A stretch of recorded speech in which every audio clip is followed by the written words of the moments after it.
আমাদের এক আত্মপরিচয় একটাই, সেটা হচ্ছে আমরা এক উম্মাহ। আমাদের এই আত্মপরিচয় আপনারা কি মনে করেছেন এরা আপনাদের যে গবেষণা লেখে সেখানে কি আপনারা মুসলমান হিসেবে বলে আপনাদেরকে? না, আপনাদেরকে বলে ইসলামিস্ট, আমাদেরকে বলে ইসলামিস্ট।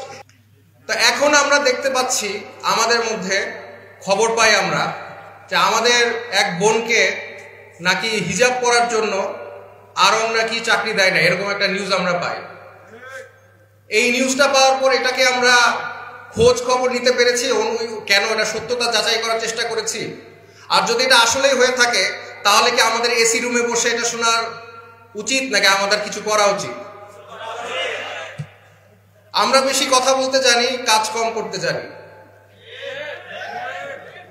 একবার একটা ছেলেকে আরং চাকরি দেয় না দাঁড়িয়ে রাখার জন্য, আমাদের কি কিছু করা উচিত ছিল? আমরা কি কিছু করেছি? তাহলে ট্রান্সজেন্ডার নিয়ে কেন আমরা কথা বলছি যেখানে আমরা নিজেরাই কিছুটা ট্রান্সজেন্ডার হয়ে যাচ্ছে?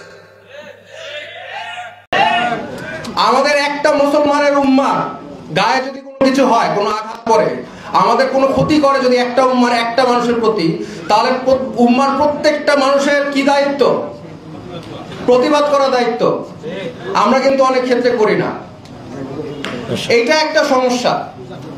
আমি আরেকটা জিনিস বলতে চাচ্ছি, এই যে আমরা বলতেছি ট্রান্সজেন্ডার যে আইনটা, এটা তো আমি বের করেছিলাম। এই আইনটা কিন্তু বাতিল হয়েছে আলহামদুলিল্লাহ, ইনশাল্লাহ আর হবে না ইনশাল্লাহ। কিন্তু এই যে বইটা লিখেছে কারা, এটা কারা লিখেছে আপনারা জানেন? আমি বলে দিচ্ছি, বন্ধু সোশ্যাল ওয়েলফেয়ার সোসাইটি। এরা সরকারকে ধোঁকা দিয়েছে, এদের কাজই হচ্ছে ধোঁকা দেওয়া। এবং এরা আপনারা ইউটিউবে ভিডিও পাবেন, তারা প্রকাশ্যে বলছে আমরা এই গল্পটা বানিয়েছি ট্রান্সজেন্ডার বাংলাদেশের প্রসার করার জন্য। তারা নিজেরাই বলছে, তাদের ডকুমেন্ট আছে, তারা যেখানে নিজেরাই বলতেছে আমরা ট্রান্সজেন্ডার এটাই বুঝেছি, আমরা হিজাব বুঝাই নাই, আমরা ট্রান্সজেন্ডার বুঝিয়েছি। তো তারা যেখানে নিজেরাই স্বীকারোক্তি দিচ্ছে, সেখানে আর কোনো বিতর্ক থাকতে পারে?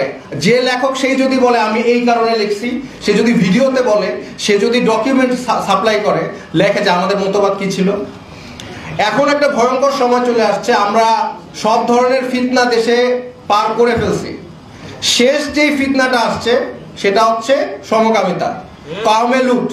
তো এই শেষ ফিতনার জায়গায় এসে আমরা দাঁড়িয়েছি। এখন যদি আমরা প্রতিবাদ না করি তাহলে আমাদের দেশে মুসলমান থাকবে না। আমাদের একজন শ্রদ্ধেয় আলেম বললেন কিছুক্ষণ আগে যে আমেরিকায় গাজার বিষয় নিয়ে অনেক ইউনিভার্সিটি স্টুডেন্ট প্রতিবাদ করেছে, বাংলাদেশে করে নাই কেন? করেছে, আমি করেছি, আমার ছাত্ররা করেছে, আইইউবির ছাত্ররা করেছে, নর্থ সাউথের ছাত্ররা করেছে। এখন এই যে ছাত্ররা প্রতিবাদ করেছে, এখানে কিন্তু আমাদের সবার থাকা উচিত ছিল। আমাদের এখন ওই মাদ্রাসা, school, English medium, Bangla medium এগুলো অধ্যায় বাদ দিতে হবে। এখন শুধু আমাদের একটা পরিচয়, আত্মপরিচয়, কারণ আমাদের এই আত্মপরিচয় ধ্বংস করার চেষ্টা করছে তারা। আমাদের এক আত্মপরিচয় একটাই, সেটা হচ্ছে আমরা এক উম্মাহ। আমাদের এই আত্মপরিচয় আপনারা কি মনে করেছেন এরা আপনাদের যে গবেষণা লেখে সেখানে কি আপনারা মুসলমান হিসেবে বলে আপনাদেরকে? না, আপনাদেরকে বলে ইসলামিস্ট, আমাদেরকে বলে ইসলামিস্ট।